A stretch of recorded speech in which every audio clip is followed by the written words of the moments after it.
Hi, I'm Shannon McClure, Executive Director of Community Services for Epworth Villa and co-founder of Quality Life Hospice. In May of this year, we are sending a team to the Ukraine to help train doctors and nurses to implement a home-based hospice program.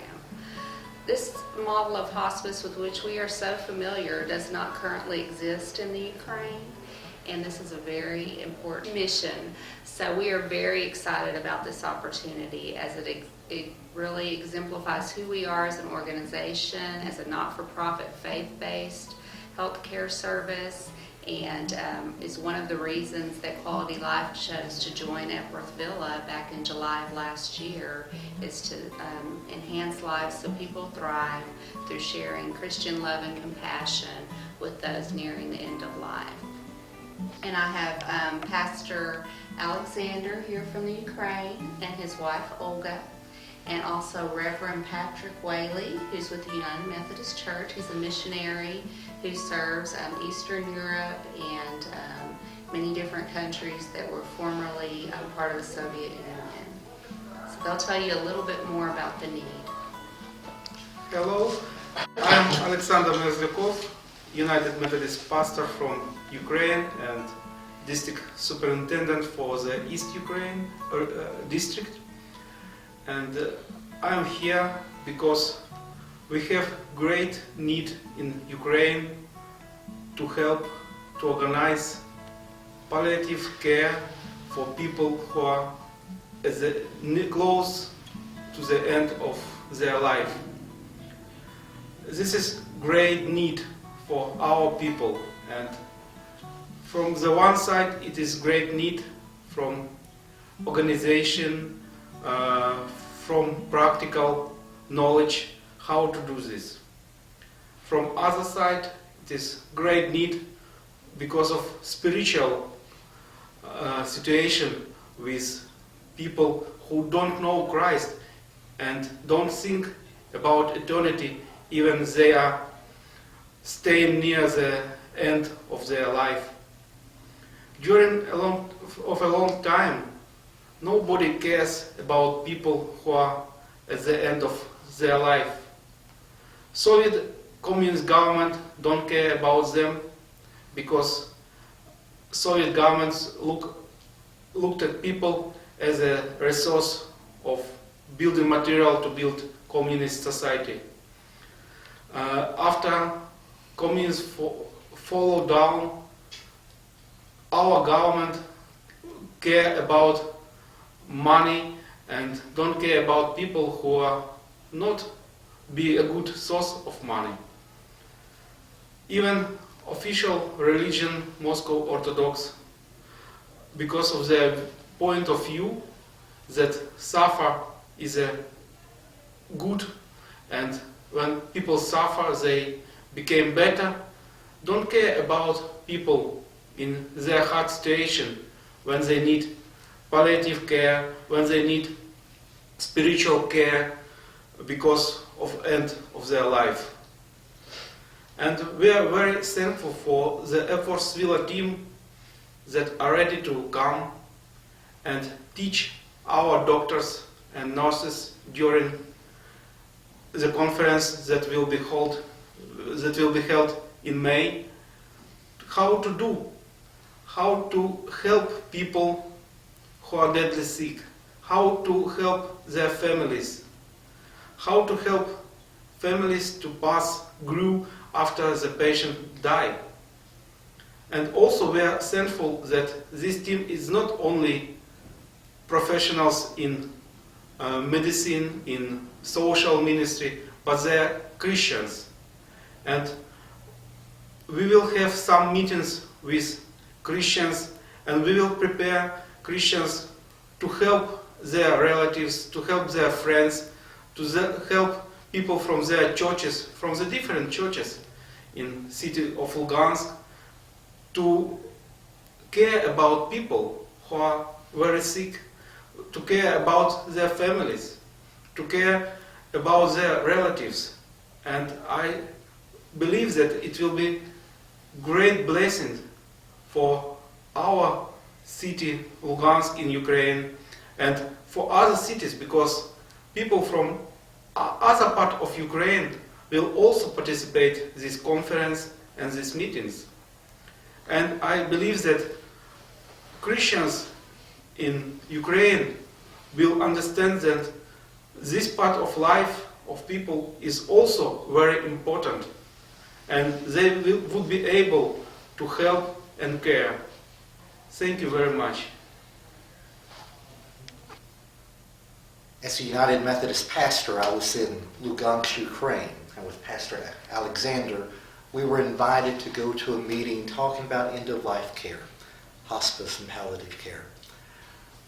The organizer of that meeting was the vice president and teacher of the medical school, training nurses and doctors. We also had people there from other medical schools and doctors and leaders of the community. And so we were asked to share a little bit, and through those conversations was asked to bring a team from America to come and to teach and to lead and to train.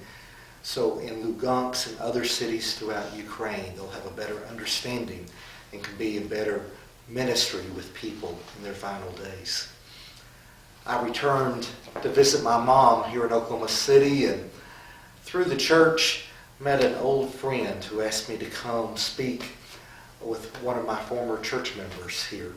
So I came to Epworth Villa as pastor. And through those conversations, met so many people at Epworth Villa and at Quality of Life Hospice. I was able to share the need of sending a team to Ukraine about hospice care.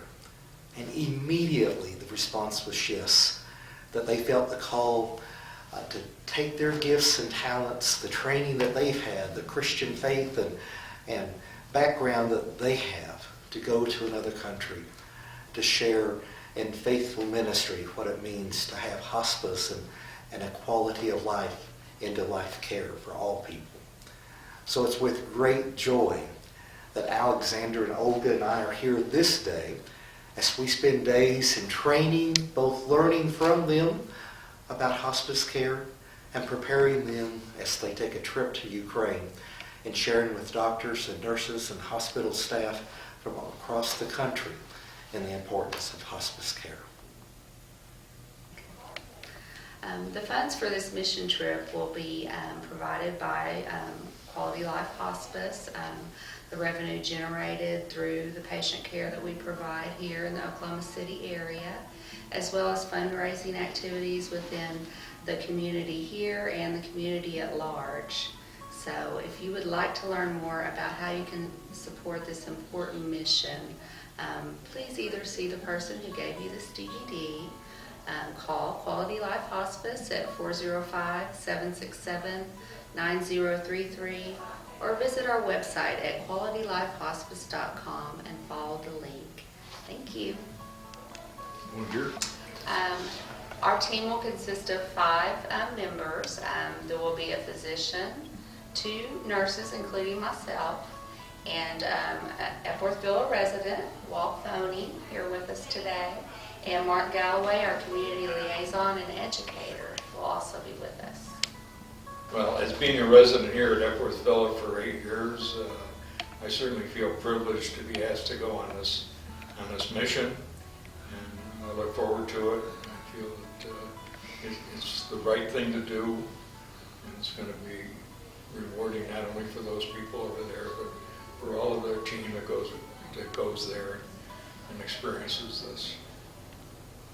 I agree with that. I think it's important that in recognizing and respecting the wide diversity of theological views in the Ukraine, that my hope would be that certainly we can find enough common ground to make sure that we bring forward a methodology for caring for people that are at the end of life, and making sure that people are able to die with dignity and respect that they deserve, as well as managing their pain. Your donations will go towards medications, supplies, and educational materials that we will bring to to the Ukraine to implement in the framework of starting this hospice program. We will also be implementing other techniques. Medications are fairly scarce in the Ukraine, so we will be implementing a lot of the techniques that we use here that are non-pharmacological, such as aromatherapy, massage therapy, and other distraction techniques to help manage pain and symptoms at the end of life. We are so excited to be commissioned for this tremendous opportunity. As an affiliate of the United Methodist Church and a nonprofit healthcare organization, this fits right in with our mission and values to enhance life so people thrive by promoting Christian love and compassion at the end of life.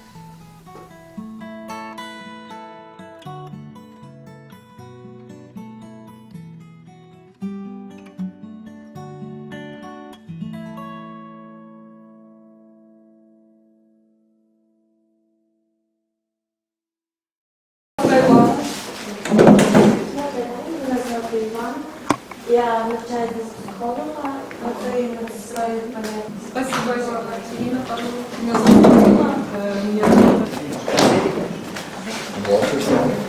Меня зовут Уолтер Сон. Да. Volunteer with Hospice. Я являюсь волонтером хосписа. Вот так громко, как я говорю, пожалуйста, говорите все. The smiles on your faces and realizing that you're here because of your love of people and ministry and medicine and health. My name is Vail Stevens. Меня зовут Вейл Стивенс. I'm a doctor of medicine in Oklahoma City, Oklahoma. Я работаю врачом в городе Оклахома-Сити, это штат Оклахома. And I'm the medical director of Quality Life Hospice. И я являюсь медицинским директором, то есть что соответствует должности главного врача в хосписе «Качественная жизнь». I appreciate this opportunity to come to Lugansk.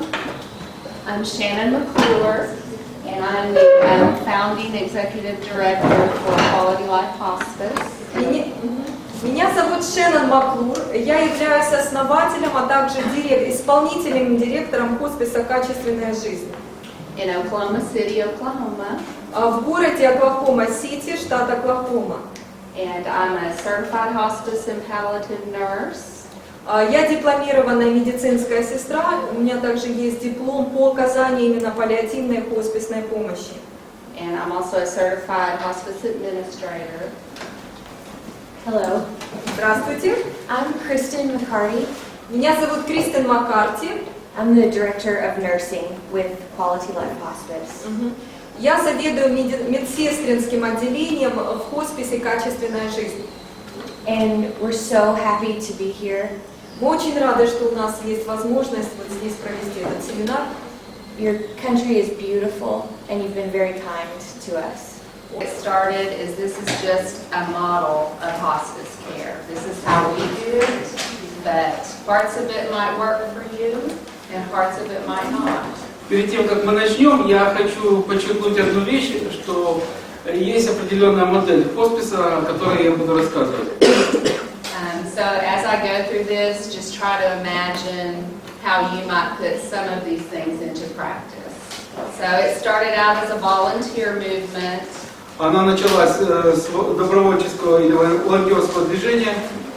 And now it's grown into a medical specialty that's recognized in the United States. И благодаря этому эта программа смогла развиться. And we're here because we want to help. So please ask questions. There'll be time for questions at the end. At the breaks, ask questions of us. Anything you need. И мы здесь для того, чтобы помогать, поэтому в любое время, в любой момент можете спрашивать, задавать вопросы, как мы можем вам помочь, что посоветовать, что рассказать. And I'm sorry I'm sitting down, I hurt my ankle. И я извиняюсь, что я сижу здесь перед вами, но я просто подвернула ногу. And our focus is on quality, not quantity. И мы сосредотачиваемся не на количестве жизней, а на качестве жизни. That's why we chose the name Quality Life Hospice to emphasize that. Поэтому вот мы выбрали такое название «Качество жизни». And this is done by treating the whole person, physically, psychosocially, emotionally, and spiritually. И это основано на том, что мы заботимся о личности человека полностью, целиком, физически, психологически, социально и духовно. We neither hasten death nor postpone death. We view death as normal and natural as birth. Мы рассматриваем смерть как нечто такое же естественное, как и рождение. And we involve the family, and that includes whoever the patient feels like is their family, if it's friends or neighbors or church members. We meet every 2 weeks and talk about every patient. Команда встречается каждые 2 недели и обсуждает. But the focus of the meeting is to update and develop a plan of care for the patient. Но фокусом, центром этих встреч является to approve and give input on any changes that are proposed. И мы должны просто учитывать все изменения, которые происходят. Because according to hospice philosophy, the patient and family direct the goals of their care. Команда занимается одним или более пациентов? Does team work with only one patient or with many patients? Many patients. How many? A case, Сколько? the case manager will have 8 to 10 patients that she's in charge of. So, Yes, and they'll see them about two days a week. How much it costs day of care for one patient? We are reimbursed approximately $140 American per day. Примерно 140. For example, if a patient is multiple sclerosis or after stroke, they use rehabilitation. And if they have a stroke and they need rehabilitation, they could get that, and then if they don't improve, then they would go to hospice care. Ну, в первую очередь я хотела сказать, что в Америке вообще волонтерское движение – это одно из самых сильных движений. I volunteer in many ways at a retirement home where I live, which is Epworth, Villa. Я живу в пансионе, который соответствует дому престарелых, он называется Epworth, Villa. We do not replace the doctor, we do not replace the nurses, we do not replace the social worker. We're just there to help the family and help the patient. Мы никогда не заменим врачей, мы никогда не заменим медицинских сестер, социальных работников, но... So this seminar is about taking care of yourself. Этот семинар называется «Сначала позаботьтесь о себе». We believe that when you're working with sick and dying patients for a long time, и мы знаем по опыту, что когда мы заботимся о тяжело больных или умирающих пациентах в течение долгого периода времени, that you get burnt out. Is that yes? То постепенно наступает синдром выгорания. And so we believe that if you take care of yourself, you'll be able to give more to your patients and take better care of your patients. I don't know if you would like to talk, but I was wondering if anyone would like to share. From what I've heard, it sounds like your jobs can be very overwhelming. Я понимаю, что эта тема сложная для разговора. Может быть, вначале... Because of working with dying patients, it's even more stressful than the normal nursing or physician care that you do. Работа с умирающими. Because you're working with the families and they're your patients too. So you're also dealing with their issues and needs. Okay, I'm excited to be here. Очень хорошо. Я очень рад, что вот сейчас мы собрались с этой группой, и что я здесь могу выступить перед вами. Thank you very much for this opportunity. Очень благодарен вам за приглашение. Thank you also to Inga, who worked very hard to try to translate this with all the medical terms. Большое спасибо Инге, которая переводила эту презентацию со всеми медицинскими терминами. Я не буду добавлять еще. I will not say who else we should thank for. Let me first ask, who here can prescribe medications? Сразу первый вопрос. Who here can prescribe or administer morphine? Кто из присутствующих может назначать морфин или вводить морфин? So much fewer. То есть нас меньше, да? Okay. We'll talk about this. This is I've learned since I came to Ukraine that this will be a major problem, morphine. Вот, мы об этом. One of the most important things, actually two big important points when managing symptoms. При симптоматической терапии важны два момента. You have to be asking questions and assessing continuously. То есть постоянно нужно задавать вопросы и проводить оценку терапии, проводимой терапии. Many times this will be weekly, but it could be daily or even hourly. Иногда это нужно делать еженедельно, потом со временем ежедневно, а потом ежечасно. Second important point Второй важный момент. Is that it is possible to control all of these symptoms. And by that I mean they are either the most common or the most distressing symptoms. Это либо самые симптомы, которые встречаются чаще всего, либо симптомы, которые вызывают наибольшие проблемы. We'll talk about each of these individually. О каждом из них.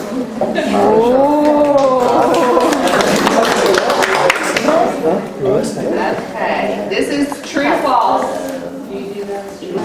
Его функционирует. Немножко не так называется. Мы проблемы их решали. What is palliative care? Что такое ограниченный прогноз жизни? What is the limited prognosis of life? Какие права у пациента? Ну, то есть обычные Human rights and severity patient has, just very simple questions. Yeah. I like the trazodone and chlorpromazine. Мне очень нравится тразодон и хлорпромазин. Chlorpromazine. Yes. Chlorpromazine is good for patients who are agitated and are having sleep difficulties. Аминозин очень эффективен у пациентов с возбуждением и параллельно бессонницей. And trazodone is well tolerated by almost everyone. Спасибо, дорогой. Так приятно. Спасибо большое. И сегодня они еще должны успеть поздравить медицинских сестер. С Всемирным днем медсестры.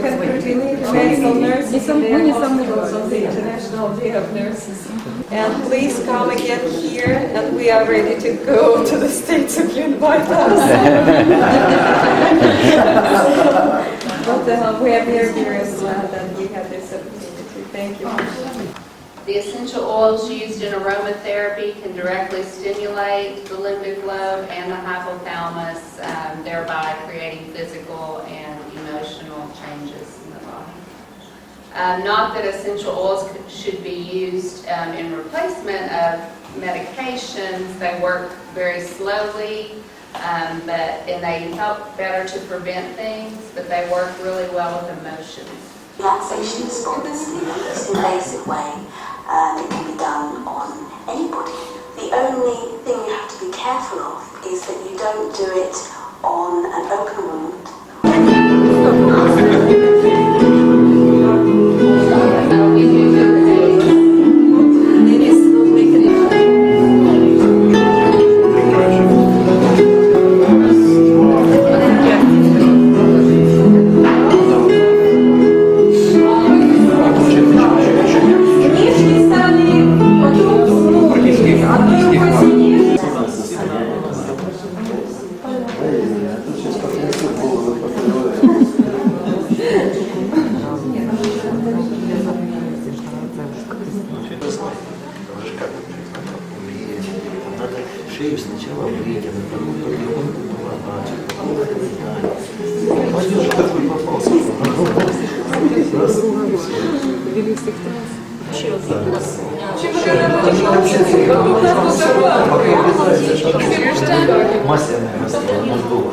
Сейчас же рассматриваем матери на парламентский суд.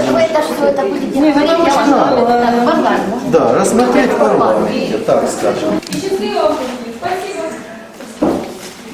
With the palliative care provision. Мы схематически это все расположили, чтобы это было все более So we try понятно. to structure it so you can visualize. So the medical profession. Как я вам обещала, сегодня у нас гости, медики из города Оклахома-Сити и штата Оклахома-Сити. И сейчас я вам всех их представлю. Реверенд Патрик Вейли.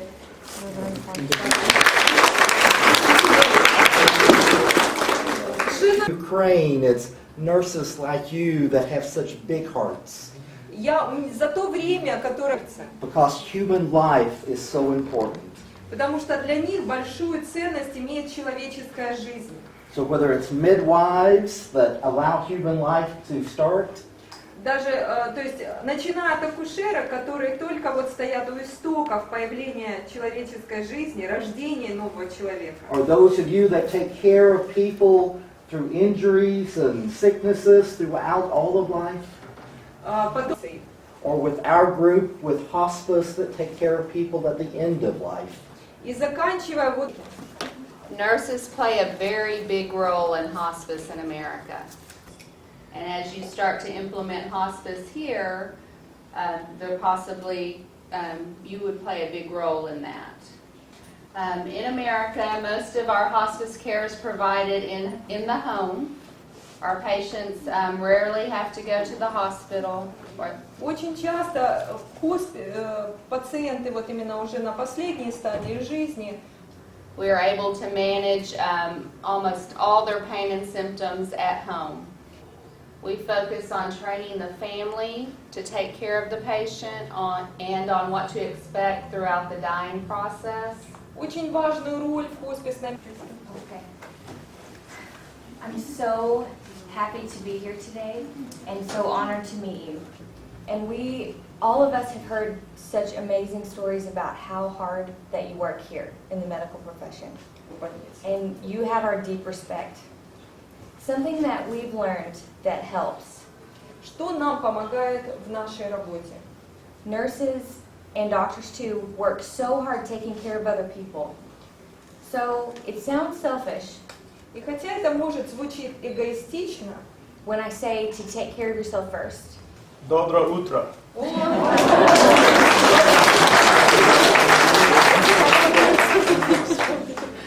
I hope you don't have to be anywhere for a while. Так, я надеюсь, что вам дальше идти до утра никуда не надо. Because when they give me 10 minutes to speak, Потому что когда мне говорят, у вас 10 минут, I will take 2 hours. у меня уходит 2 часа.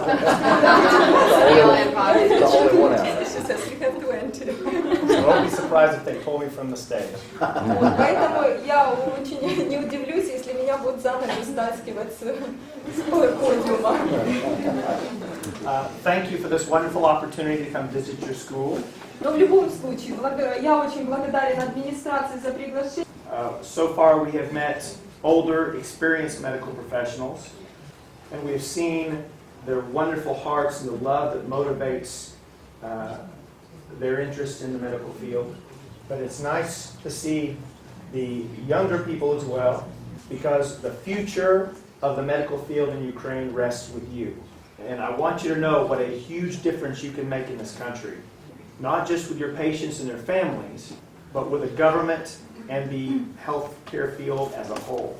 Но кто-то из вас, может быть, будет работать в здравоохранении, скажем так, государственных структурах. In America, I see patients in the clinic and in the hospital, and I also work with our hospice patients. I take care of little bitty babies, very old. Совсем стареньких членов общества. My field in particular, Я специализируюсь. We talk about taking care of people from birth until death. And make no mistake, death is a very important part of life. То есть, вернее, не заблуждайтесь, не заблуждайтесь. Смерть тоже очень важный этап жизни. And it is a tremendous responsibility and privilege. И воспринимайте это как очень благородное дело и большую ответственность. to care for people as they die.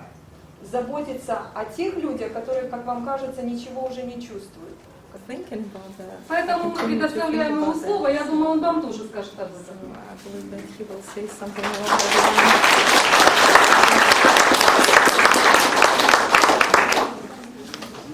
Thank you. I'm very honored to be here. Спасибо. Благодарен вам за приглашение. I'm retired, have been for some years, Я уже давно на пенсии. and I live in a retirement community where I can do lots of volunteer work.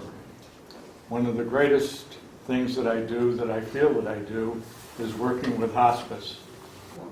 And I can help the families by sitting with that person. Я могу просто помочь родственникам, которые ухаживают за этим человеком.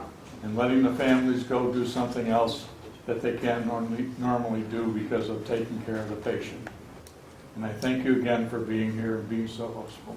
Thank you. Спасибо еще раз.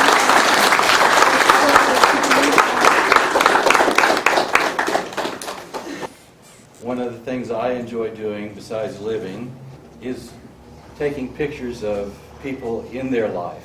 Я люблю снимать людей, когда они этого не видят. I am taking pictures of you all back to my home И все эти фотографии я повезу домой. so that our colleagues there Мои коллеги can see the vibrant, joyful, committed people that live here. смогут увидеть своих украинских партнеров в жизни и в действии. My daily work is as a chaplain. Меня уже представили как капеллана пансиона Epworth Vail. I am a specially trained minister who knows how to work in a multidisciplinary team of people like yourself and provide spiritual care alongside of you. Various groups of people that I care for as a minister. I care for the patients. Я забочусь о пациентах. I care for the families. Я оказываю попечение их родственникам.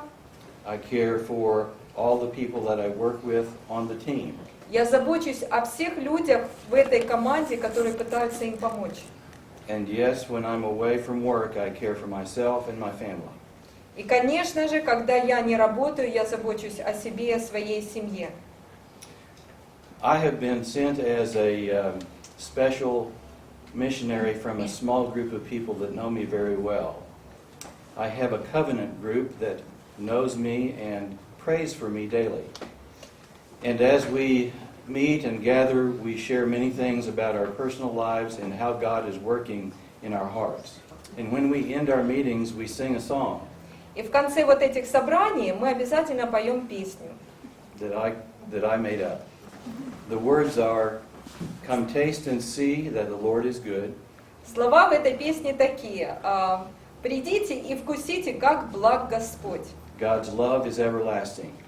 Любовь Божья вечная. Come taste and see Придите и вкусите, that the Lord is good. что благ Господь, His love is everlasting." и любовь Его вечная. Here's how it goes. А теперь я ее спою. Come taste and see that the Lord is good. God's love is everlasting. Come taste and see that the Lord is good. God's love is everlasting.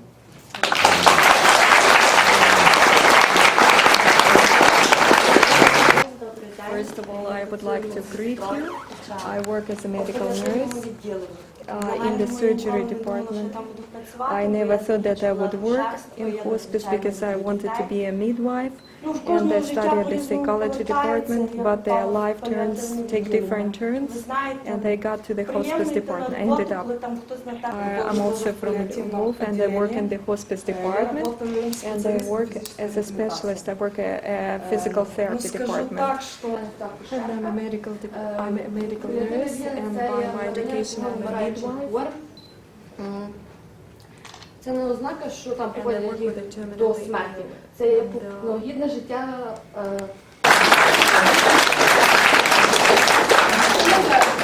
Ничего не готовили заранее, они свидетели. I did not ask any one of them to prepare a speech beforehand, so it's...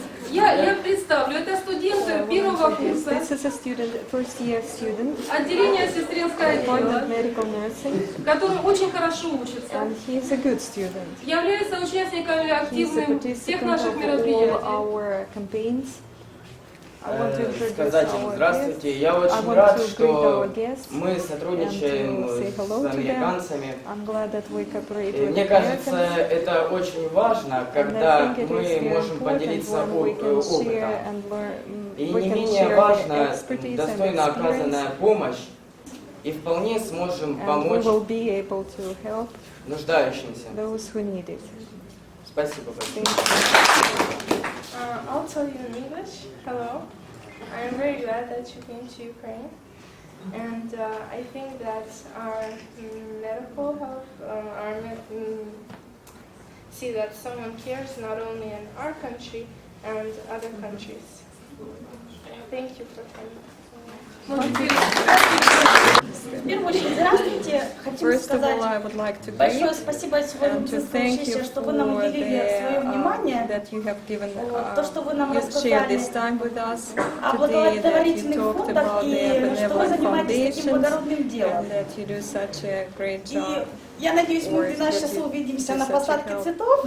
And I hope that you will be helping us И with planting обменяемся вашим американским и нашим украинским опытом посадки helping цветов. help us when we will plant flowers, and then will be the time when we can exchange our experience how to plant in the American way and the Ukrainian way. Секундочку, So for several days she was a volunteer at our workshop, and she helped with registration and coffee breaks and different logistical things. На протяжении 2 дней Within конференции these two days that I was at the conference, мне и еще пару девочкам выпала такая большая честь присутствовать на этой I and конференции. 2 other girls were privileged to be volunteers. Мне именно мое мнение таково, что если бы My было impression and my побольше, opinion is that if there were more students at this conference, если было бы побольше общения, more возможности times for общаться fellowship студентам с for the представителями, students with the American team, с представителями из других стран и обмениваться опытом, if we had more opportunities to exchange our experience, и вносить какие-то предложения. and if we had a real chance, to make some suggestions or propositions, Мне кажется, что большинство людей изменили бы свое отношение к медицине, к тем людям. Most of people in the community would change their attitude for medical professionals and for medicine. And we have, for example, teachers. We do not, I'm, for example, not teaching medicine, but I'm still a professor of this medical school. Вот такой вопрос. My question. Лучше быть медиком или это веление души? So who make the best volunteers? Medical professionals or people from other professions or other areas of life? So whether it should be a medical background or it should be the desire of heart.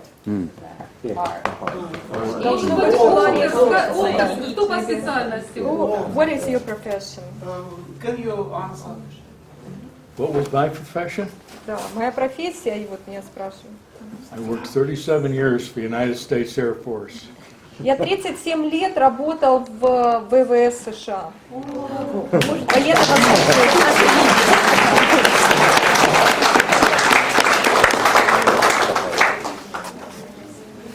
We met a woman named Larissa. Вот мы были несколько дней на конференции. Одним из участников этой конференции была Лариса Лавренюк. Ее зовут. And she had a son who died of cancer several years ago. And she noticed when she was at the hospital that there was not much there for the children. So she shared with me that it is her dream to have a children's hospital in Kiev for the oncology patients. And they do art and music and film projects and redecorated all the rooms for the children. And she had no medical background. У нее нет никакого медицинского образования. She just saw that there was a need. Она увидела.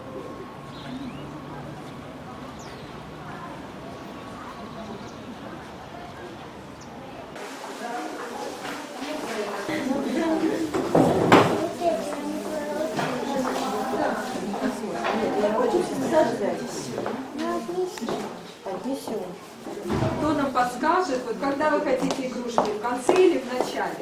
Do you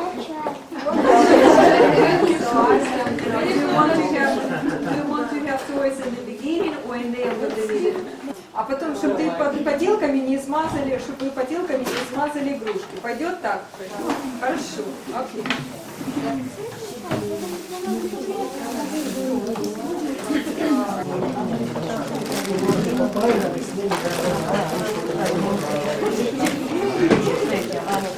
Как варили, где бабушка делала, ты можешь делать, а потом мы его разобрать. Возьми поиграть.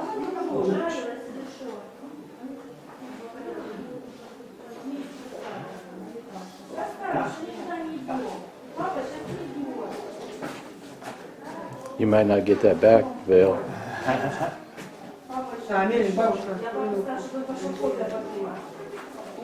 Я к вам подойду. Иди сюда. Один номер тепло я докладываю, да? Хорошо, хорошо. Понравилось? Thank you. Thank you. Так что даже у нас, если не это, то Вот такой возьмешь или вот такую разукрашку возьмешь? Тут много разукрашек. Держи.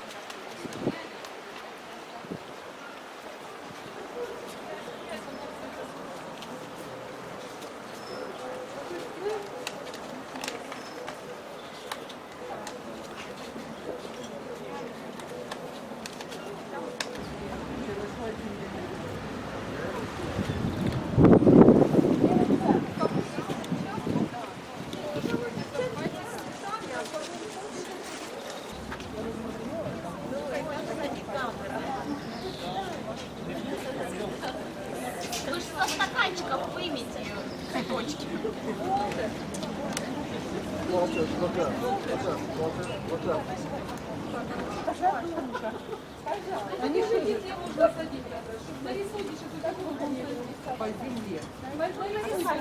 Нарисовано здесь. Да. Где? Не вижу, я не вижу. Это вот так вот, да? Полосами. Это вот полосами. Вот оно вот так вот. Вот кружочки. Один. Вы же разрисовали. Accomplished in the Ukraine. First of all, I want to introduce the team. So if everyone can come up here. I don't want to make me stand up here by myself. We get to see them in person. Yes, you don't even have to look. There's a few members that aren't here, but Dr. Vail Stevens is our Hospice Medical Director, and your very own Dennis Pendleton, chaplain here, and myself, Shannon McClure, and Walt Thoni, and Kristen McCarty is our Hospice Clinical Director. So,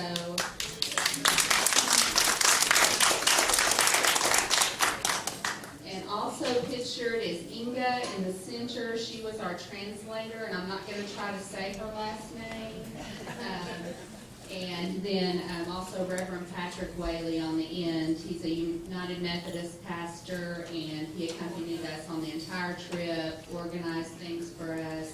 He's awesome. So he couldn't be here today, but he sends us readings. So we'll get started. We're going to kind of break it up, and each team member is going to report on a different part of the trip. And at the end, we'll have a question and answer session. So save your questions for the end, and we can answer those. And so I hope you enjoy it. Can I say something? I just want to say that this is a bigger crowd than bingo. Yeah, this is great. Thank you. Impressive. So first of all, our mission was to educate and encourage and empower the medical community of Lugansk, Ukraine, to establish a home-based hospice ministry. And I feel like we accomplished that and so much more, and I think you'll see that as we go through the presentation. Hospice care in the Ukraine is pretty much non-existent. They do have some inpatient centers, and we'll show you some pictures from one of those, but they're really more palliative care centers than they are hospice centers. but there's absolutely no home-based hospice care. So, and most Ukrainians die at home. So they're dying at home without assistance, without support, without the medications that they need to control their pain and symptoms. So this mission was very needed. So we focused our time during that 2 weeks on educating them on what home-based hospice care looks like and talking about ideas for how they might implement that within their healthcare system. It's going to be a process for them, just like it was for us. There are many barriers in the system, but 40 years ago in America we had a lot of barriers and still do have some barriers to effective hospice care. So. And Walt is going to talk about our travel, so I'll turn it over to him for a few minutes.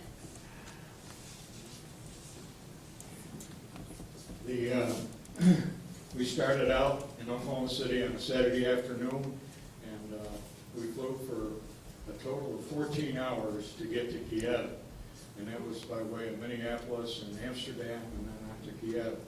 We got in there the Sunday afternoon late. Had time just to have something to eat, go to bed.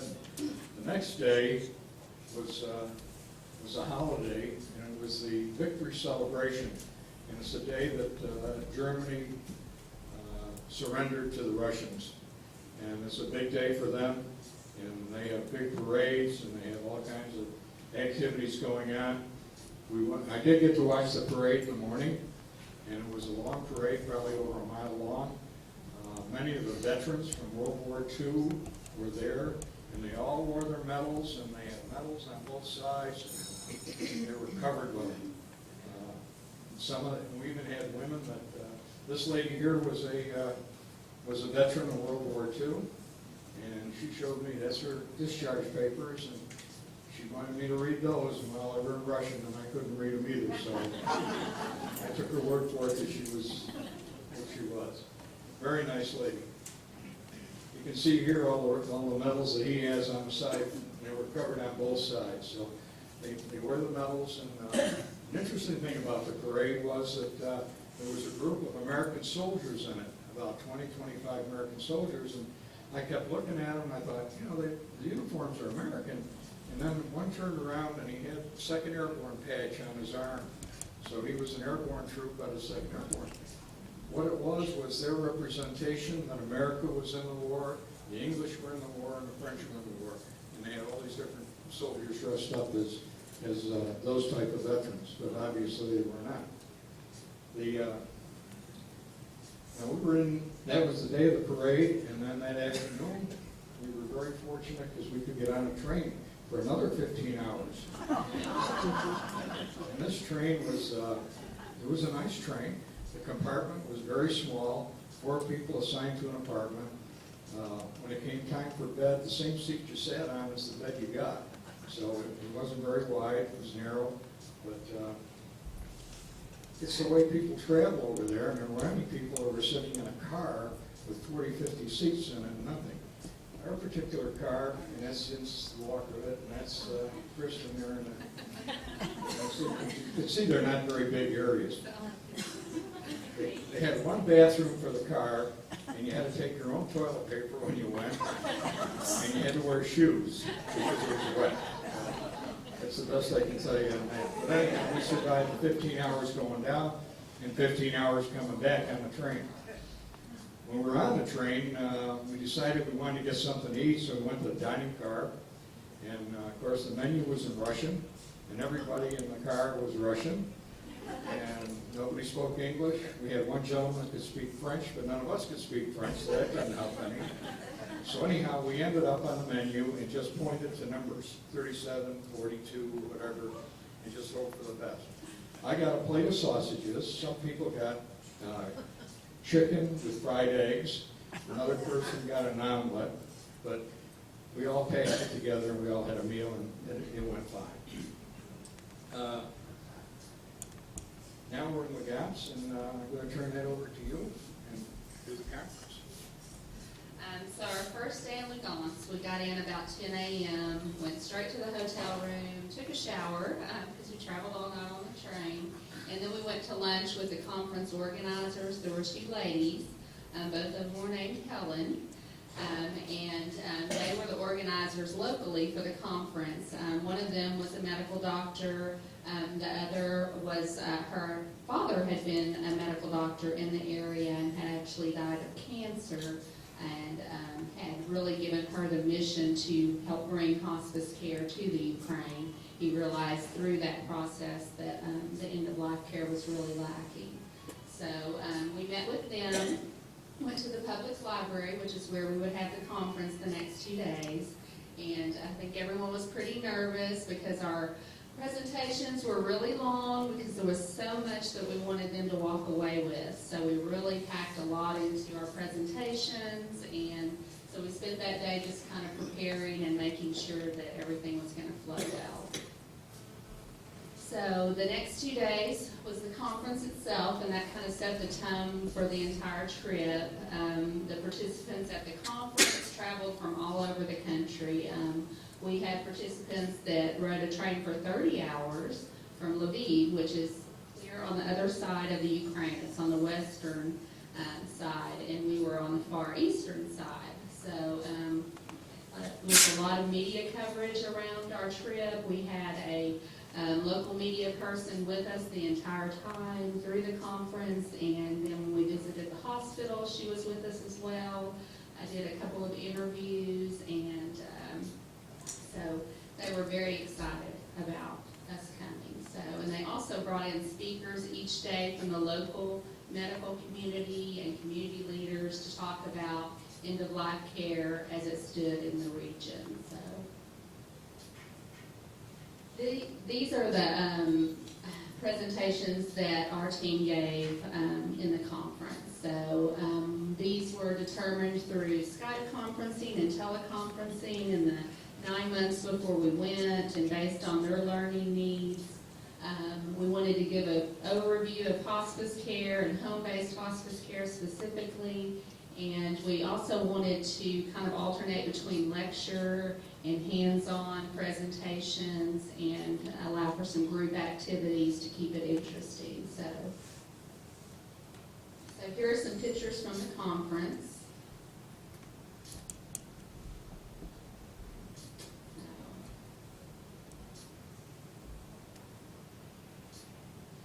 Here's one of our interactive sessions. We were teaching on aromatherapy, therapeutic touch, and music therapy. And the conference attendees really started to light up when we did these interactive sessions. I don't know if you noticed in the first few slides, they were very serious, very reserved, and they really just started to really come alive when we started doing the hands-on techniques. This is Kristen. She mixed up some homemade Play-Doh and was teaching on therapeutic play techniques to use at the pediatric hospitals. So we went ahead and included that in the conference as well so they could get an idea of how to do that. So these next few slides show that, and that was a lot of fun. And everyone was really creative with what they created. And then at the end of the conference, we broke all the participants up into small groups, and each group was given one of the significant barriers that were identified to implementing hospice care. And they were also assigned one of our team members, and they were to brainstorm possible solutions to the barriers. And so everyone broke up into groups and did that. So here's some of that. Kind of barriers? Funding was one of the big barriers. There's no funding, just like there wasn't back in the 1970s here in America, to reimburse for hospice care. All their health care is government funded, and so it's very limited anyway. And then when you try to fund end-of-life care, then there's just nothing left. So it's going to have to start out as a volunteer movement, just like it did here, and then hopefully they'll work towards funding, but that was one of the big ones. Another one that Vail identified as he was doing one of his presentations was the lack of adequate pain management medications. They have very little oral narcotics available there. So there's just really not any effective pain management drugs that the people can have in their homes to manage pain. So that's another barrier, and that's going to have to come from the government allowing those drugs to be available. And just getting the government to buy in on the importance of end-of-life care and hospice care. So, and then also, and Vail will talk about this a little bit later, just the very low income for the medical personnel there. They have a hard time keeping staff in the medical profession because the pay is so very low. Doctors and nurses are among the lowest paid in the entire society, which is just almost the reverse of what we see. So it's very hard to keep the medical workers working. So, and at the end, each attendee received a certificate, and they wanted those in English. So they were very happy to get those and to have them in English, which was interesting. So, and all the doctors and nurses were very young. Vail's going to talk next a little bit about the education system for physicians and nurses in the Ukraine. It's quite different than what we're used to. So I'll turn it over to Vail for a few minutes. Hello, my name is Vail Stevens. I'm the medical director here with Quality Life Hospice, associated with Epworth. My background is family medicine. I've been out for 4 years practicing. I was in Shawnee full-time, quit there about 4 months ago. And so right now all I'm doing is working part-time with hospice, and that's what freed up my time to enable me to go on this wonderful trip. So thank you for the opportunity. Their medical system, as Shannon said, is considerably different than ours. For example, in the United States, a doctor of medicine, medical doctor, or a doctor of osteopathy, which would be your family medicine, internal medicine, obstetrics, gynecologist, oncologist, cardiologist, will have a minimum of 11 years of training after high school. Usually 4 years of college, 4 years of medical school, and a minimum of 3 years of residency. Things like cardiothoracic surgeons, neurosurgeons, they will have an additional 7 years to the 4 and 4. So they will have 15 years of education after high school. So, for example, an oncologist that you or a family member might see on average when they first start practicing is going to be around 30 years old. We had an oncologist come to our conference that was 23 years old. So the typical system for physicians, the highest level of physician in Ukraine, is typically right after high school to go into medical school. So there's no undergraduate college in between. And typically that's about 4 years, sometimes 5 years, and then they will have usually 12 to 18 months of what we would consider to be a residency. So for the oncologist, he could have 4 years of medical school and 18 months of residency in oncology, and then he'd be practicing. In the United States, you'd have 4 years of undergraduate, 4 years of medical school, 3 years of internal medicine, and 2 years of oncology. So there's a big gap in education in terms of the highest level of physician. One of the other interesting things about it is that they have kind of different levels of doctor. So what we would consider to be nurses here in the United States, that level of training, they're actually called doctors in Ukraine. It's a different type of doctor, but they're still considered doctors. And they probably have, about half of the training of what a typical registered nurse in the United States would have. And they've got several other levels besides that. One of the most important things you need to know about the medical system in Ukraine is what Shannon mentioned about the income level. Is just, it's astounding, and it's shameful because these are people that they're entrusting the health care of all of their citizens to, including themselves. And one of the doctors told me he could basically go down and get a job at the convenience store as a clerk and get paid more than a doctor gets paid. So even though they don't have as much training as American doctors, still they're highly educated people, and there's no financial incentive whatsoever. Not only is there no incentive, it's a disincentive. These people can't even care for their families on the amount of money they make. You'll be shocked when I tell you. Now, consider that on average, the average worker in Ukraine gets paid considerably less than the average worker in the United States. In the town that we were in, Lugansk, in the eastern region, the average income is probably around $300 a month for a worker. The doctors start at $120 a month. And a lot of the costs, now food costs a little bit less, but not a lot. Clothing costs the same, comparable to what it costs in the United States. Housing was not much cheaper, so a lot of times we saw people living, 7 or 8 people, multiple generations in a home to help afford the rent, and then also they would usually have a small garden on a piece of land. But we met one doctor, Dr. Sasha, a young guy, I think about 28 years old, that really was interested in hospice, but he had gone from being a primary care doctor, like an internal medicine doctor, making less than $200 a month, and he had a family of 4, and his wife didn't work. Lived with his parents and grandparents, all in the same home, which helped pay the bills, but he could not support his family on $200 a month. So he took a job with a pharmaceutical company as a rep and made 4 times starting salary what he could make as a physician.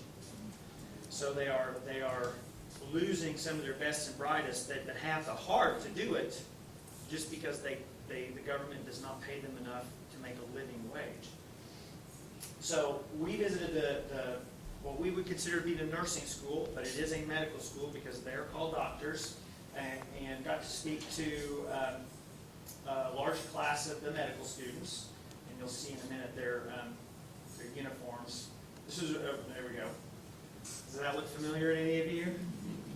Not those hats. I don't even know. You probably tell me. I've only been in the medical field for 15 years or so, all told.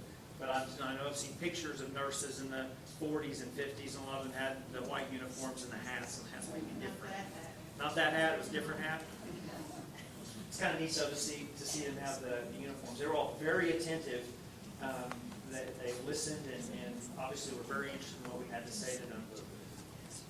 And one of the chiefs of the medical school was Helen, one of the Helens that helped organize us to come over there and visit. You can see they're very young. Very young, yeah. They're all 17, 18, 19 years old. And these doctors, again, what we would consider nurses, but they are doctors in Ukraine, would make about the same as the physician level, which is about $120 a month coming out. So the people that go into the medical profession in Ukraine, obviously their heart is the only reason they go into it, because there's really no other incentive. It requires advanced training, a lot of time and effort. Obviously, you get very emotionally involved with patients and their families. And so all the benefit they get out of it is the work they do and the benefit they see in helping other people. Yeah, this is just an example of how wonderfully gracious the Ukrainians were. Anytime we visit a facility or someone's home, they would serve us tea and coffee, usually alcohol if we were willing, and snacks of some kind. A lot of times cookies or candy or cake. Very, very hospitable, very just wonderful, friendly people.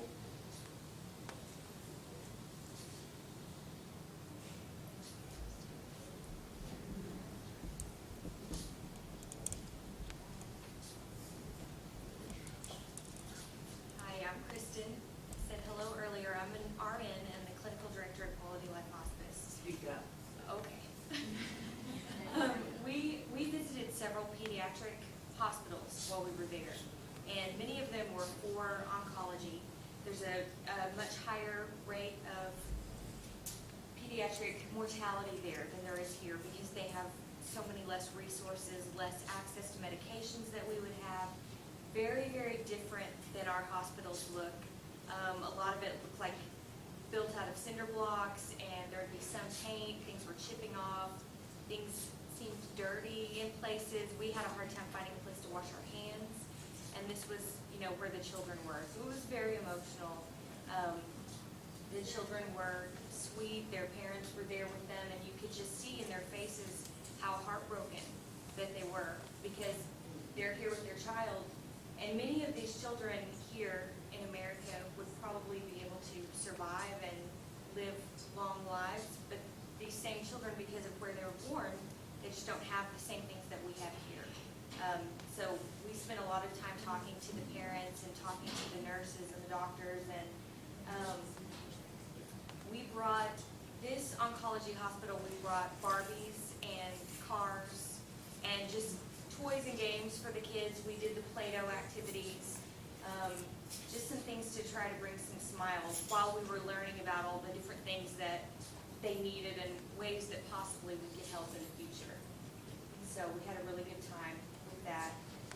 One of the wonderful people that came to the conference was named Larissa, and she developed a whole volunteer program at the Children's Oncology Unit in Kiev.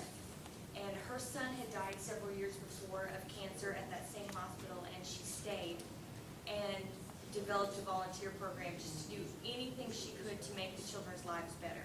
And we would see sometimes 3 or 4 children in the same room, packed tightly in. The moms and sometimes dads who would stay there might have one little metal chair, and that was where they could be. And they would stay there all the time. There was no privacy, there was no place they could stretch out and rest. And so, very sad conditions, but they were still very gracious to us and kind, and spent lots of time talking. But we saw them doing some amazing things with very little resources. And they had us plant flowers a lot of the places that we went. It was kind of a symbolic flower planting, things we were doing to make it more beautiful, and ways they were involving us in that.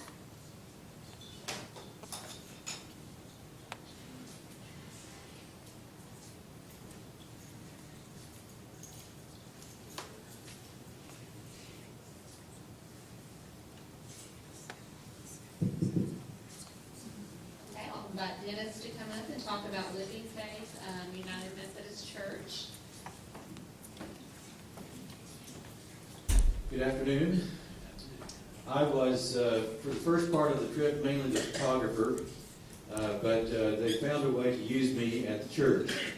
And one of the ways that I participated in providing a presentation was to talk about grief and bereavement.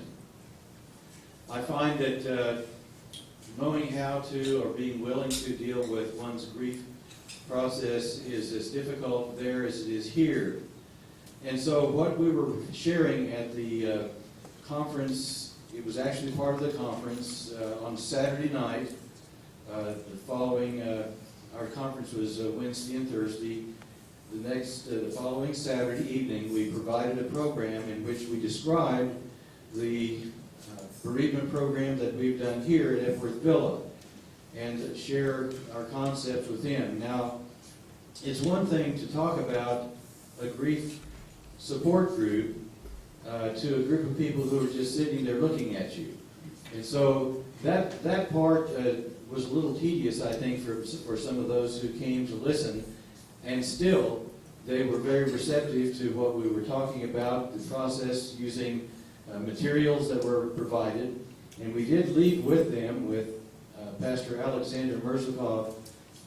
His resources are in his hands. Unfortunately, it's an English version of what we did.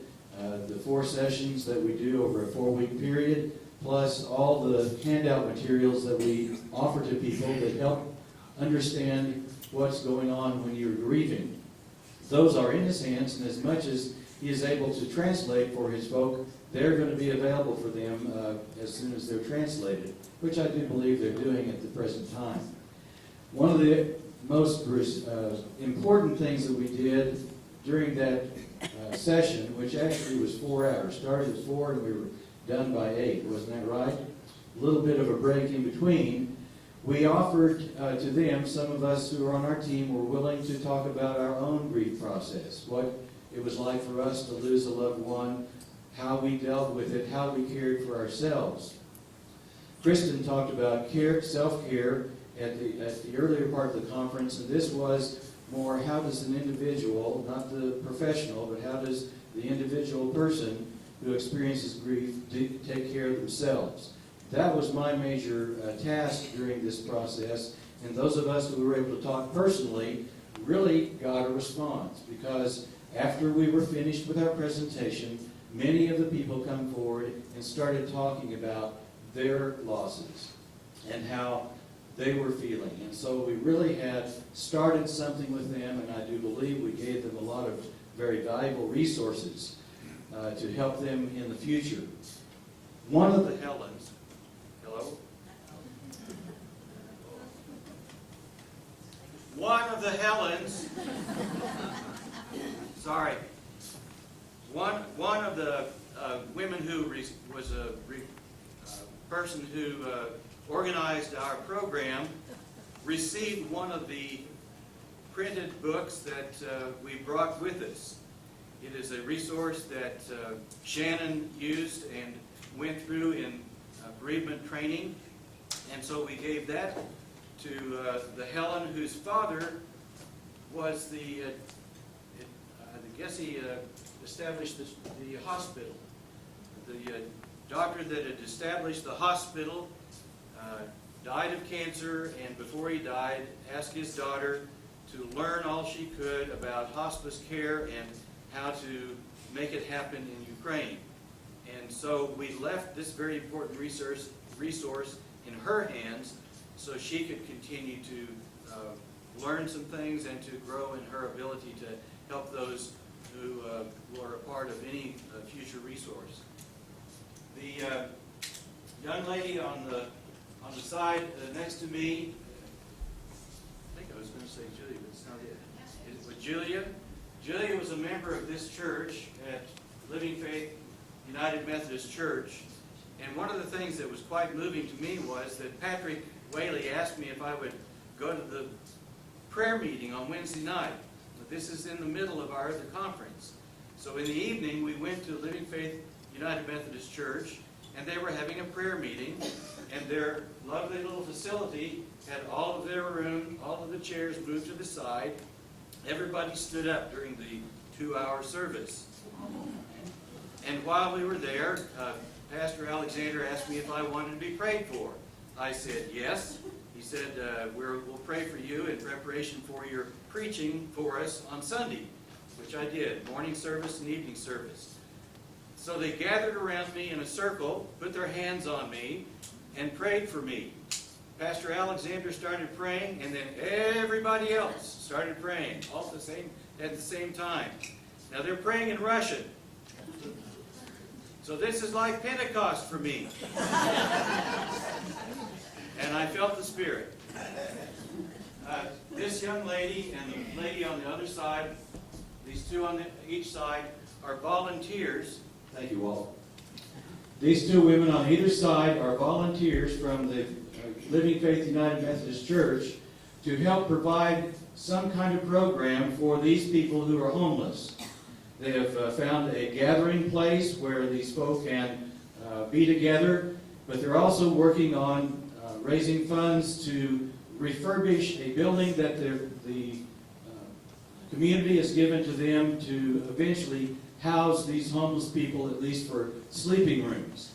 And so this was just a warehouse where discarded bottles were being sorted, and there's a place for them to sit and gather and to meet with one another, offer support.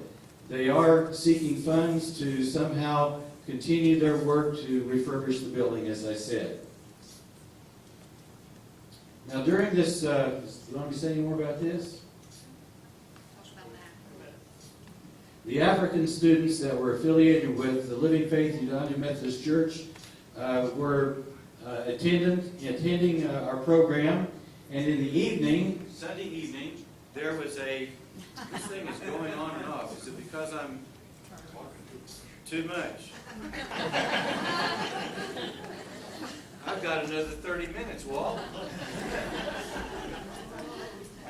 These young men here are African students. They're medical students. They were at the church as a regular part of being involved at the United Methodist Church, but that night they were graduating from an online theological study that was actually originated in Australia. But this young man here with his back to us was more or less the leader, and he was passing out the certificates of completion for completing that online theological study. So, although they were medical students, they were continuing their education in theology because their primary motivation to be in medicine was because of their faith and the desire to help other people. And Vail had quite a coterie of followers. This gathering seemed to show up every once in a while. It's in all of our pictures that he seems to be either holding court or class, one of the two. That's all I need to say, isn't it? Walt says that's all I need to say. And that's 5 denominations were there. Maybe about that in the Orthodox. Yes, when we did the conference on the bereavement and the grief support groups, there were 5 different denominations represented at Living Faith, so they were able to get the other Protestant congregations in the area and to come and hear about that. So it was amazing, and this is working. Might as well not hold it then. And grief support was totally foreign to them. They had no idea what a grief support group was, what grief counseling was. They pretty much did not even address grief in their society, so it was pretty enlightening. And here's a picture with Walt talking with one of the African medical students as well. And here's, I believe this is Sunday worship, so. And the Honorary Museum Tour, the team was invited to tour the museum that was created in memory of the oncologist who died of cancer, who kind of got this whole thing going. Like I said before, he realized the need for end-of-life care through his own dying process. And part of his legacy was to bring end-of-life care to the Ukraine, and he passed this on to his daughter Helen, who was instrumental in recruiting us to come over and do this. So she's very motivated to implement end-of-life care and home-based hospice care in the Ukraine. She's actually created a not-for-profit organization toward that end, and she was very excited to have us there. So here are some pictures from the Honorary Museum tour. There's Walt. Does anyone remember what that's called? That's a white beater. Well, that's what we call it. It's called a white beater, and I don't know why I had it, but it's Ulava, B-U-L-A-V-A. Ulava. So we nicknamed it, but yeah, they sold those everywhere. So that's just kind of a funny picture I threw in here. No, it has very sharp points on it, so it's pretty powerful. It's a white beater. So, and here's us in front of the museum, and there's a statue of the oncologist there in front. And here is the Orthodox, Russian Orthodox church that was on site there at the hospital campus. And I included this because the team said we had to include these photos of Kristen and I. We were wearing pants and our heads weren't covered, so we could not enter the Orthodox church. So the organizers went in and got these aprons and these headdresses for us, and I tried to put the apron on my head when they first gave it to me because I didn't know what it was, but so we were appropriate then, and we went in, and it was beautiful. Now we'll talk about the Palliative Care unit. We also visited that on May 16th, and this unit had 25 total beds.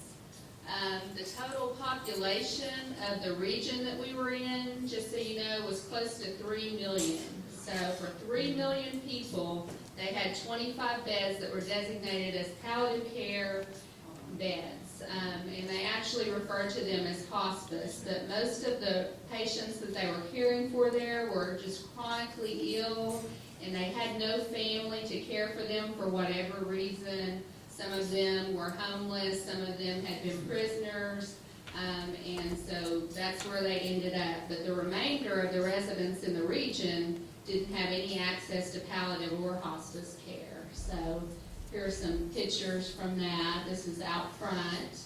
The lady in the white coat on the front row was the medical director for the entire hospital. The lady on the next to the last row in the white was the director for the palliative care unit. Here are some pictures from inside.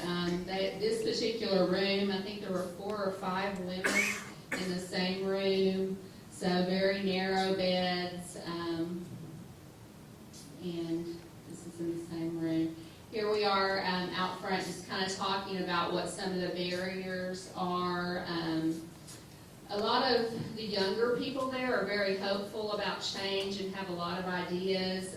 Some of the older people are a little more, they still remember the Soviet days and don't see a lot of opportunity for change. So we were talking about some of those things and some possible ways to at least start something as far as home-based care. And I'll let Vail talk a little bit about the AIDS and HIV center that we visited. I remember there are a couple other things I want to say real quick first that I found. One's interesting about their society, and one is very important in terms of hospice care in Ukraine. First about their society is that they very much revere their elderly.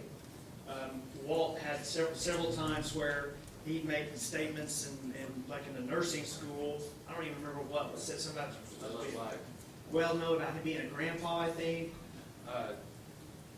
The number of years he served in the Air Force. The number of years he served in the Air Force, and they were interested in volunteerism. They don't do volunteer work as we know it. So they were interested in, number one, why I even did it at my age, and they were guessing my age, and they were very kind. But anyhow, they just didn't have that. But when you stop and think that within their culture, a man probably is pretty old if he gets to be 57 years old, and that's because of alcohol and work. And they just don't live to be an old age. And it's just a very... They were very kind to me. I found that even people looked a lot older than they were. Life is just really, really hard. So even middle-aged people looked much, much older than their chronological age because it's so difficult. So people who live into their 60s, 70s, 80s, or beyond generally are accorded a great deal of respect. But the medical field is the exact opposite. I had numerous people complain to me about family members that were older, that basically when someone turned 65, the doctors just didn't want to deal with them anymore. They didn't devote any resources. They'd even refuse to treat them. And I could never figure out if it was from the government or if this was just societal. So one was the interesting paradox that on the one hand, they revered and respected their elderly, but on the other hand, they would devote no medical resources to help them once they got past a certain age, which is kind of the opposite of America. You know, unfortunately, we don't give enough respect to our older folks. This is very much a youth-based culture, and yet our medical culture is such that we will spend a lot of money at the end of life. So that's one thing that I thought was very interesting about their society. The second that's important to know in terms of hospice care and palliative care is that one of the main drugs we use in the United States, morphine, which some people, that raises the specter of and fear of addiction or dependence, but in hospice care especially, it's a very important drug to help ease people's suffering. Exactly. People are dying anyway. We're not worried about getting them hooked on morphine. We're worried about keeping them from suffering. They have extremely limited access to this drug, and it's almost all injectable forms, either intravenous or intramuscular injection. They have almost no access to oral tablets, liquid morphine, which if you look at the World Health Organization's recommendations and other pain societies' recommendations, morphine is the #1 drug for easing suffering. We also use it for a variety of other things. These doctors basically have no access to morphine. So you think about these patients with, especially with metastatic cancer, with cancer that's spread to the bones, which is extraordinarily painful, but other things, advanced arthritis, spinal cord injuries, you know, there are any number of things that can cause the body to respond inappropriately with a large amount of pain. And all these Ukrainians are just suffering at the end of their life. They have no access to this very important medicine. And we saw this across the board on the train ride there. We were very lucky, we're blessed to run into a professor of pharmacology at the medical school, who Patrick Whaley, Reverend Whaley, he just is such a lover of people. He just strikes up conversations with people, and he just started talking to this couple of women, and they happen to be professors at the medical school in pharmacology. So I was able to go over my presentations with them and see what medications were available in Ukraine. They have very, very limited resources, not just in terms of paying for medicines, but just what medicines are available. And a lot of that stems from the government. Many things that I take for granted that are extremely cheap, easy to get. You can go down to CVS and Walgreens with a prescription from your doctor, and it'll cost you $2 or $3 to buy a month's supply. They can't even get in Ukraine.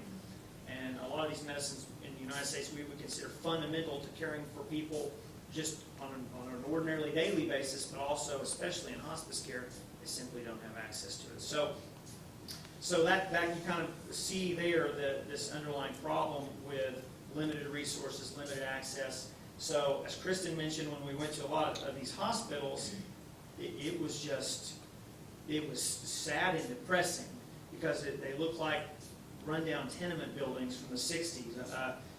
They weren't clean, they weren't modern. It seemed like you were in a different world, like a Twilight Zone episode. So this was an interesting contrast to go to this AIDS hospital, an HIV hospital, which, you know, this is a disease that has a stigma attached to it. Even in the United States, many people who get HIV are kind of looked down on. It's very much that way in Ukraine, probably more so. People are very ashamed if they're diagnosed with HIV. They don't want to tell their family. The government especially wants to keep it hush-hush under the table, didn't really want to address it. And yet, we went to this facility, and it was by far the nicest facility that we visited. I mean, now it wouldn't match up to a Mercy Hospital or Integris Hospital, but, you know, you wouldn't be embarrassed to go there and look for medical care either. It was clean, it was nice, it was modern, relatively modern. They had some very nice machines that we found out were actually donated by some of the manufacturers. They had also gotten a grant from, I believe, the World Health Organization, but the government had actually started to match some of the funding, so we could see the potential for what could be achieved in the society if you get the right people behind it. You start getting some resources in the system. I was very impressed. This was I think this was a gas chromatography machine, which is a very advanced machine used to run a lot of highly detailed laboratory tests on blood samples. And so I was shocked when we walked in and saw this. And even though I couldn't read Russian, they printed me out some lab results. And based on the numbers and the units, I could clearly tell what lab results were there. And I'm very pleasantly surprised to see that they could run some of these tests on these HIV patients. So I think they were really providing excellent care to some of these patients that had access to this facility. So it really gave us hope that they're, with the right work and the right lobbying and the right people in government behind you and the right outside resources and education, that we could really make a difference in Ukraine. That's me. We planted flowers.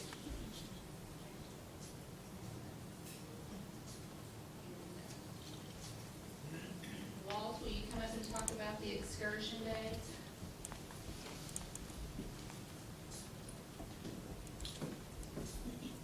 The last day we went on an excursion, and this was about maybe 10 or 12 people in a bus, and we traveled out to two small villages really, and had lunch at the first one, and the second one we just visited. But they were small museums, and this is how we were greeted when we got there. This was at the first museum, and as you can see, she's holding a shawl with a large bread.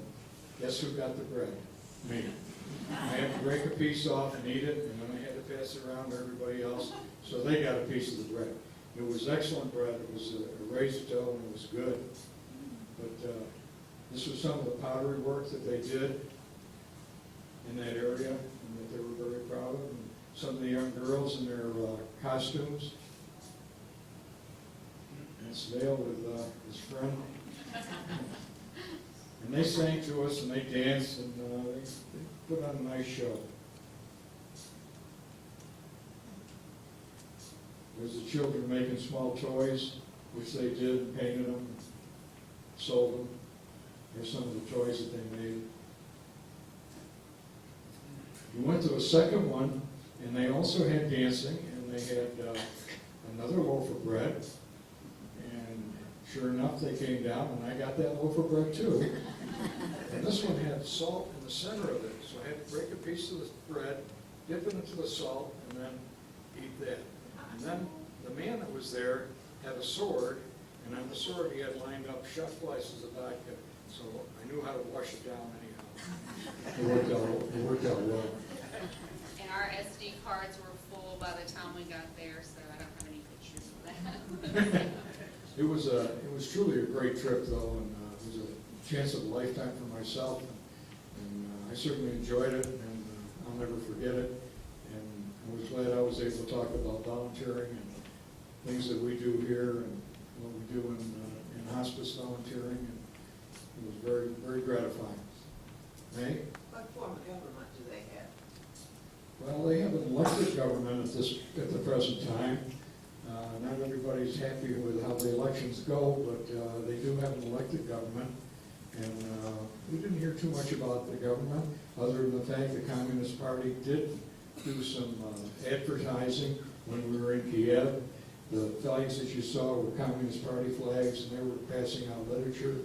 And there's a statue of Lenin there, and that statue is protected 24/7 by Ukrainian soldiers, so it doesn't get torn down. So they do have a democratic form of government, but it's only like maybe 30 years old. It's all started in the 90s, so it's going to be a long process. It's going to take generations before all of the changes that we know are going to happen. Any questions?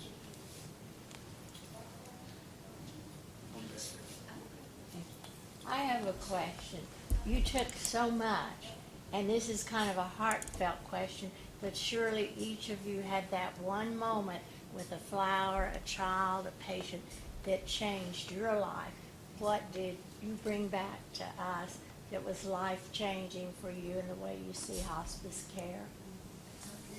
Well, I can speak for myself. I think the whole, Repeat the question, Shannon. she wanted to know what life-changing experiences the team had when we were there. And I think the whole trip was life-changing for me, just being in that culture and being around the people. They really have like a lack of vision, very hopeless, don't see a lot of possibilities, very stern, especially people that were there during the Soviet times. But they're very intelligent, very willing to learn, they want to learn, and I think the young people really want to make changes. But just being in that culture and then coming back, I felt almost like I was coming back to life, because you don't realize it when you're around that, how that affects you. So, and there were all sorts of little precious moments, like you mentioned, like when we were at the Pediatric Hospital in Lugansk, we were doing the therapeutic play techniques, and one of the little girls and her mother came up and gave me what they made, which was a leaf with a little ladybug on it, and wanted me to take that with me. And so they were just so gracious and so appreciative of everything that we did. One of the things there are too many things to say, actually, of what is significant and how it made us feel about hospice care. But one of the things that I remember, I keep thinking about this, is when Helma was showing us her father's office, and she was telling us all about this Renaissance man that was her father, who was a physician.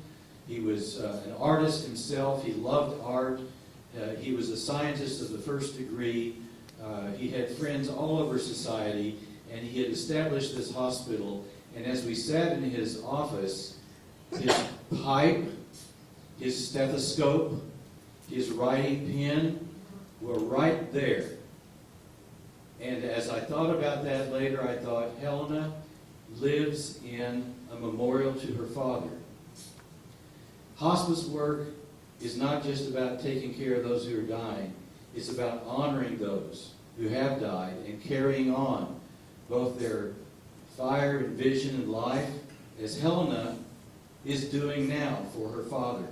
She's carrying the ideas of hospice beyond just her own grief, but transforming it into a positive effort to share how do you care for people at the end of their life. And she is one of the key people that is doing that. So that's one of the things that just really stands out for me.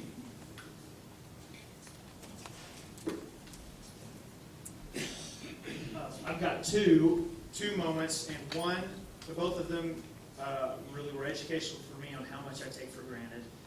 One professionally, one personally. Professionally was whenever I got up during my presentation about managing pain, and I prepared. Can't tell you how many hours I spent working on this presentation, but I worked really hard. I wanted to do a good job. And you know, I mentioned earlier about how morphine is a cornerstone of therapy. I had a large portion of my presentation was about morphine and other narcotics and their derivatives and how to manage pain and other symptoms using these drugs. And then whenever I start talking about it, we get questions from the audience, and I realized they don't have this drug to use. They don't have any of the derivatives. That nothing is available. Was just a huge bucket of cold water in my face about what type of problems and adversities would need to be overcome in this society to help care for hospice patients and to create a good hospice ministry. That was one. The second one was very humbling. Probably one of the most humbling experiences of my life. Whenever I'm sitting at lunch, during the conference, we always go out to lunch, and we take a lot of the attendees and the hosts with us, and we talk with them, just get to know them. And I was sitting with an emergency room physician, an oncologist, an internal medicine doctor, and basically like a hospitalist here, someone who just does hospital work. And I was asking them about their practices and about how much money they made. You see it coming. And we went around, and the most any of them made, the most, was $225 a month. And that was with working extra on the side. And then one of them turned to me and said, I hope you don't mind me asking, but how much do you make? And I paused, and he said, if you don't want to answer that, no. I said, no, there's nothing wrong with the question. I don't mind you asking the question. It's just extremely humbling to have to tell you, you know, whenever American doctors make hundreds of times what they make. And to look into their eyes and to tell them and to see their eyes go, you know, and really realize, you know, these people's motivation, they're totally pure. And I got into medicine to help people. I love people. But I'd be lying if I didn't say that you know, part of it was the money that comes with being a doctor. Not because I thought I was going to get rich, but because it provides a very secure lifestyle. You can provide for your family. I can pay for my kids to go to college. That was certainly a part of my decision-making process. And I'd look into my heart and say, you know, if I were in this doctor's positions, and that's what I was looking at before I decided to go to medical school, would I be a doctor today? You know, and ask that of all the doctors in America. How many doctors would we have? What kind of health care crisis would we have? It'd be ridiculous. So those both really touched my heart. Shannon? Any members of the government present at your Yes, yes. Actually, on the 2 days that we did the conference, we had a leader from the medical that oversees all the medical care in the region came and spoke and met all of us the first day. We also had a gentleman that was in charge of an organization evaluating the pain in Ukraine that came and spoke. And I think Vail had some opportunities to visit with him a little bit about the morphine issue as well. So there was quite a bit of interest. And like I said, the media was there throughout the conference. And then as we were visiting the hospitals, they would show up with both the newspaper and the television media. Do you feel that future team like yours go across over there that they could start in and get down on the ground a little more if they had prior training over here first by people from there and then go in ready for it? Yeah, one thing that I really thought, and I think we all discussed this, what would be great is if we could sponsor some people to come over here and spend some time within our hospice program and see the concepts that we were trying to teach them, because it's totally a foreign concept to them to go into someone's home and provide medical care at the end of life. They do have doctors that visit the homes because they don't have doctor's offices like we do, but they treat cradle to the grave, and they'll have an area of the city that they cover. But as far as really focusing in on pain and symptom control and spiritual and emotional support at the end of life, that's a totally new concept to them. So I think if we could bring some professionals over here to kind of see how it's done, that would be very helpful. And we asked for information on what medications were available over there, and it's funny, it's like they don't know what they don't have, and so we never really got a straight answer. And same thing with hospice. Like I said, they were calling that palliative care unit, that 25-bed unit, a hospice. There's one gentleman that's been there for 6 years. He's a chronically ill gentleman, but he's not necessarily terminally ill.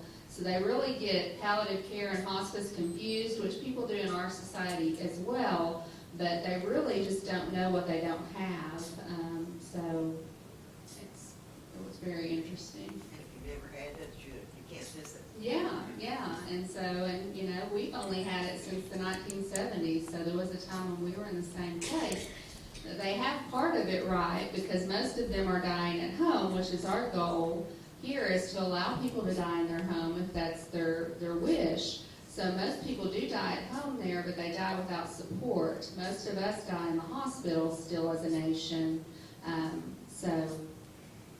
They're halfway there with the location, but they need the support. But I want to talk a little bit about, this was kind of something that came up as we were at the conference.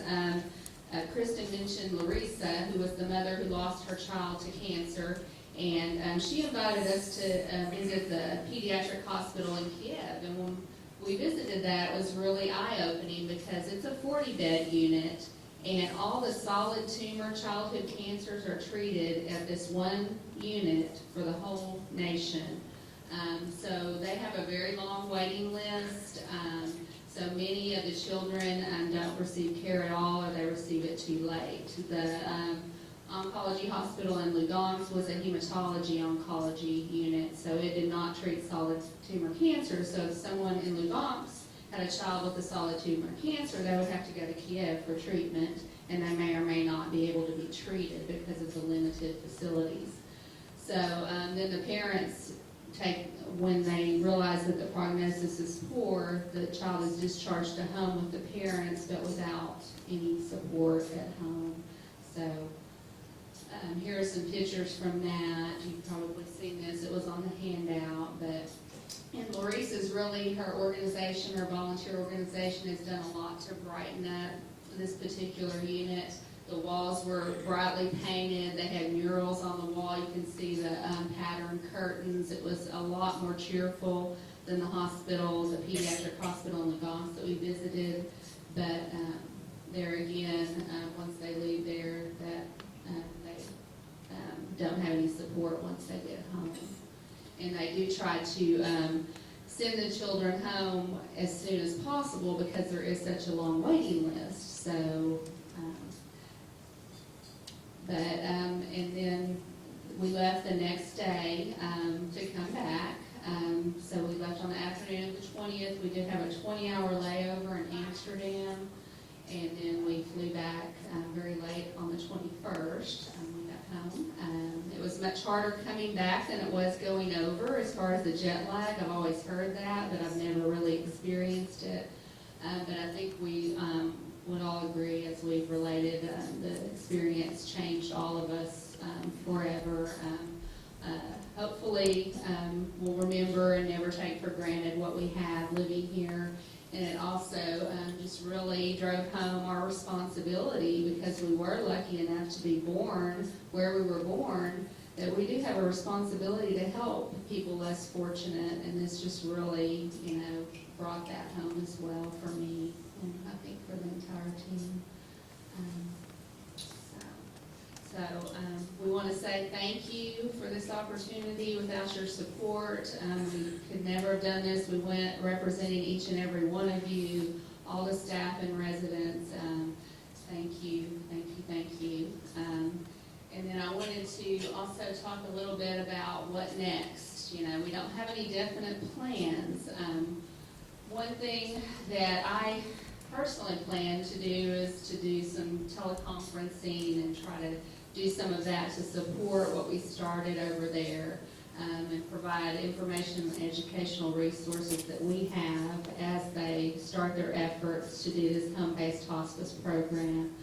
And so we will be developing a follow-up plan and get that approved, and we'll advise you of what those are. And there will be opportunities available throughout the year for you to contribute to the mission as we develop how we're going to continue.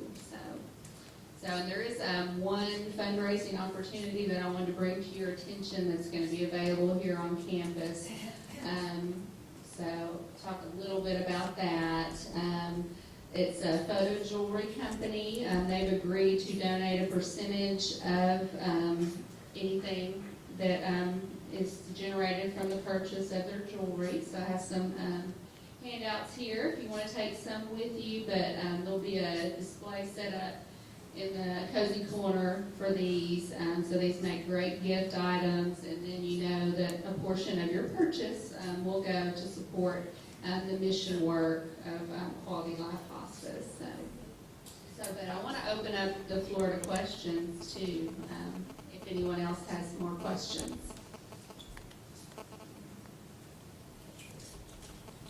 Questions? Some of us are thinking that we have to get to vespers. Oh, okay. Well, we don't want to keep you.